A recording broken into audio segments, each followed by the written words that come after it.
La epidemia de gripe de 1918, también conocida como la Gran Epidemia de Gripe o la gripe española, se la considera como la peor pandemia global de la historia, ya que concentró una elevada mortalidad en un periodo corto de tiempo. Se estima que la tasa de mortalidad de la pandemia fue de entre el 10% y el 20%, y que mató entre 50 y 100 millones de personas en todo el mundo. En España, el número de fallecidos se estima alrededor de los 300.000. A diferencia de otras epidemias de gripe que afectaban básicamente a niños y ancianos, muchas de sus víctimas fueron jóvenes y adultos saludables de entre 20 y 40 años y también animales como perros y gatos. La gripe se comenzó a propagar a finales de la Primera Guerra Mundial. Los medios de comunicación de los países que participaron en la guerra estaban bajo censura militar, por lo que ocultaron la pandemia. Sin embargo, España informaba en la prensa de los nuevos casos, utilizando nombres como la fiebre de 3 días, el soldado de Nápoles o la enfermedad de moda. Daba la sensación de que España era el único país afectado. Es por esto que la enfermedad se conoció en todo el mundo como la gripe española.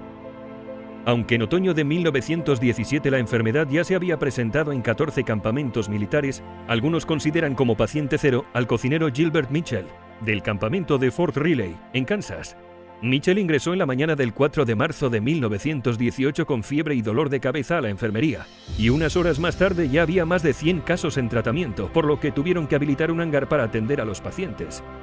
Los síntomas propios de esta enfermedad eran fiebre elevada, dolor de oídos, cansancio corporal, diarreas y vómitos ocasionales y en ocasiones dificultades para respirar y hemorragias nasales.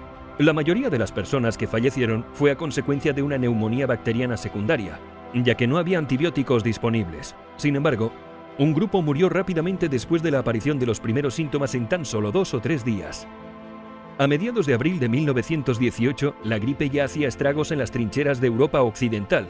Pasó de Francia a Gran Bretaña, Italia y llegó a España. Enfermó incluso el rey Alfonso XIII. Y los periódicos españoles se hicieron eco de esa enfermedad que se propagaba de manera tan alarmante.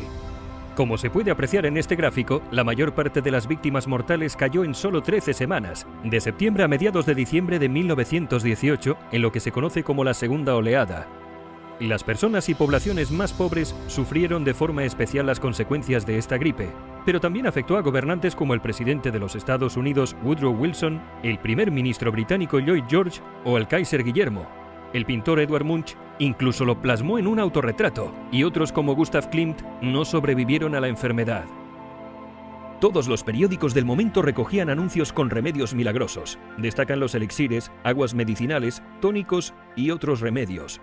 Los médicos de la época recomendaban aspirina, en dosis que ahora se considerarían contraproducentes, quinina, preparados con arsénico, con aceite de alcanfor o aceite de ricino. Incluso algunos animaban a que la gente fumara pensando que la inhalación del humo mataba los gérmenes. Diferentes publicaciones médicas de la época, disponibles en la Biblioteca Digital Hispánica, intentaban dar respuesta a las causas de la epidemia e informaban de su avance y consecuencias. Un científico italiano, el profesor Saccone, declaraba haber aislado el germen causante de la enfermedad, pero el tiempo demostró que no era cierto. La cepa del virus causante de la gripe española, AH1N1, no se descubrió hasta el año 1943 y su secuencia genética no se determinó hasta el 2005. Diariamente los periódicos españoles recogían la importancia de la educación en higiene y cómo en Alemania se llevaba a cabo esta tarea desde escuelas y púlpitos, consiguiendo que el número de muertos por gripe antes de la guerra fuese el menor de toda Europa. Advierten además que los enfermos que no experimenten ningún síntoma, los llamados convalecientes, pueden ser un foco de propagación de la epidemia, por lo que recomiendan mantenerlos 1 o 2 semanas más en aislamiento. El uso de máscaras de tela se convirtió en obligatorio para todas aquellas personas que desempeñasen trabajos de atención pública. Esta medida fue una recomendación sanitaria que se hizo al resto de la población para evitar que la enfermedad se propagase con tanta facilidad. Cuanto mayor contacto hubiese entre la gente, más posibilidades existían de reproducir el virus.